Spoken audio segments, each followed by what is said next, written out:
joining us now is activist and mentor Sace Holmes-Lewis, who has been stopped and searched 30 times and says people should get an apology from the police if they've done nothing wrong. And to Peter Farr, former Chief Constable for Greater Manchester Police, who thinks forces should not have to apologise for stop and searches when nothing is found. Sace, if we can start with you, thank you for joining us this morning. What was your initial reaction when you saw that footage, really distressing footage of Bianca Williams and her partner?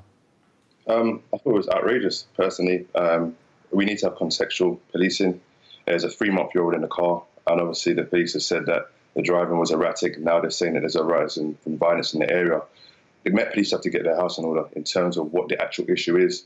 And if you are getting it wrong, you do need to apologise. It doesn't take long. You can apologise there on the spot. And the fact is that the police need to be more accountable in terms of their actions when stop and searches are carried out in this manner. And what would an apology do, and have you ever been apologised to in those 30 times when you've been stopped and searched? No, not once. And that's the issue in itself, is that you're racially profiling people based on a characteristic of a crime and a minority in the community, and then you're basically saying that everyone that looks like the demographic you're trying to police is a criminal, and that's happened to me so many times. And I think the only reason why there's been an apology is because of the high-profile person that it is and the media frenzy around it and the public outcry. But I haven't received an apology. Many other people haven't received apologies for this kind of stop and search when it's carried out. But do you think, can I just, before we go to Peter, Sace, would you say that if you did have a stop and search and then the police said, thank you very much, sorry that we stopped you, there's clearly nothing wrong, you can go about your business, would that be OK? You would appreciate that? That would make a difference? Depends on how it's carried out. If it's carried out in the manner that we see in the video, then I don't think an apology really is sufficient. The fact is it shouldn't happen in the first place. And if I'm driving with a 3-month-old in the car and the police can't observe that there's a 3-month-old in the car, it's very traumatic. And that child is now going to have to deal with something which they're not even aware of, and Bianca and Ricardo. So it's contextual. You need to apologise if you've got it wrong and say, look, we stopped you for this reason. We apologise. Have a good day. But it's always enforcement before dialogue. And that's the problem with the Met Police and the Black British community. Peter Farr, you ran Greater Manchester Police. You have quite a different view, don't you, about this, about whether police officers should apologise for stop and searches in general, where, you know, in this case, of course, they'd done nothing wrong. They were wrong to be stopped, I guess. But although the police are saying the circumstances around stopping them were fair, so they're not necessarily apologising for the stop, but they're apologising for the distress that may have been caused. Well, where do you stand on an apology? Well, if officers have got things wrong and abused their powers, then clearly there's a complaint system and a disciplinary system to follow. But the fact is the Metropolitan Police are under huge pressure, as all police forces, to try and reduce youth violence. There was a horrendous toll of young people being killed. And they're also under huge pressure to deal with what is a chaotic and out-of-control drug market. And it's really unfair to criticise individual officers on that front line when we have failed social policies, a failed drugs policy, when young black lads are not getting the same opportunities. And Black Lives Matter, which so many cricketers and footballers and celebrities are supporting, it's not about police apologising. It is about radical change, which is trying to deal with the underlying issues. And using, as I say, frontline police officers under pressure to use stop and search to try and handle youth violence because there are so many other failed social policies, fails to address the underlying issue. Yeah, and I think probably we would agree with that there's a systemic problem here. But in the immediate moment of a stop and search, and all of those issues go out the window, what's happening right there is the emotion of being afraid, of feeling targeted wrongly because of your skin colour, because of the car you drive, because, you know, you're not expected as a black person to be driving a posh Mercedes in that part of town. That's how people feel. So all of that you've just said, which may be true, in the instant of being handcuffed, and that is another issue here, that black people who are stopped and searched are much, much more likely to be handcuffed than somebody who is white and stopped and searched. Now, that has got to be some kind of unconscious bias, has it not, towards this person needs to be stopped in their tracks rather than spoken to in the same way that a white person under suspicion might be spoken to. But that unconscious bias and that pressure that frontline police officers are under comes from pressure from the community. It comes from having to go to murder scenes, dealing with families. You know, the Parliament has given the police powers to do stop and search.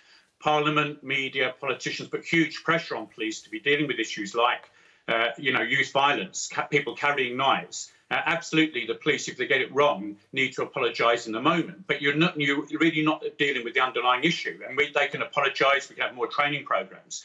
But we've been at this for the last 40 years. It's nearly 40 years since the Brixton riots in 1981, which were about the same sort of issue. So absolutely, you can try and improve the process, but you're not dealing with the underlying issue. And therefore, that level of resentment and things like the out-of-control drug market and too many young people, both black, Asian and white, seeing the only opportunity that they're going to advance and get the sort of things that they want is through illegal activity, because so many education and job opportunities are closed down from them. The fact is, yes, police can apologise, but you're not dealing with the underlying issue. And you're just hanging out frontline police officers to dry in a way. And it's just going to mean that they're going to be more reluctant to carry out stop and search and to enforce the law. Okay. Which just means, inevitably those communities are going to suffer. Sace, excuse me, Sace, you're working with a group called Mentivity, which is actually talking with the Met and other police forces about stop and search. You're doing training sessions with them, and they've welcomed that. What sort of a difference have you found going in and talking to the police officers and working with them regarding situations like this and the relationship between your community and the police force? Yeah, well, I'm the founder and CEO of Mentivity, which is 4.5 years old, and the reason why we're doing training programs with the Met Police is because I was subject to a high-profile stop and search on the 5th of May, where I was racially profiled and said I was told I was a drug dealer, and I do so much great work in the community. So the issue that we have here is that the open and honest dialogue. We haven't had that between the Black British community and the police. We haven't had the level of accountability from the Met Police in terms of when it's gone wrong or when people have died in police custody. There's been no justice, and that's what the issue is. There's an underlying resentment towards the police, which I have had after being assaulted by a police officer at the age of 14. However, if I can change my attitude towards the police and out of a negative situation, stop and search, come up with a solution, which is training the Met Police and around conscious bias. I won't say it's unconscious because it's a worldview that you have. It's unconscious that takes away the responsibility from the person. It is conscious. It's based on the construct from your point of view. And now what we have to do is share experiences and educate each other, educate the community, educate the police with regards to, right, what is the issue? What is the crux of this issue? It is racism, it is stereotyping, it is racial profiling. And what response do you get, Sace? I'm fascinated by how you can go into, a force, a police force, and because it's quite a complicated thing to do, isn't it? Because you're essentially trying to point out flawed thinking, and that can be quite uncomfortable for any of us, and we all have flawed thinking in our own ways. What response do you have? What success rate do you have? What do they say afterwards? Are they grateful? Do you see a light bulb moment happen? What's it like in that room when you're trying to push those buttons? Yeah, I think, as I said, it's about the open, honest dialogue, and it's not about pointing fingers anymore. It's not about saying the black community is more susceptible to drug dealing and all white police officers are racist. It's not about pointing fingers. It's about having solutions. And the conversations I've had with the new recruits has been fantastic. They've never heard it from a perspective of a positive black man in that respect.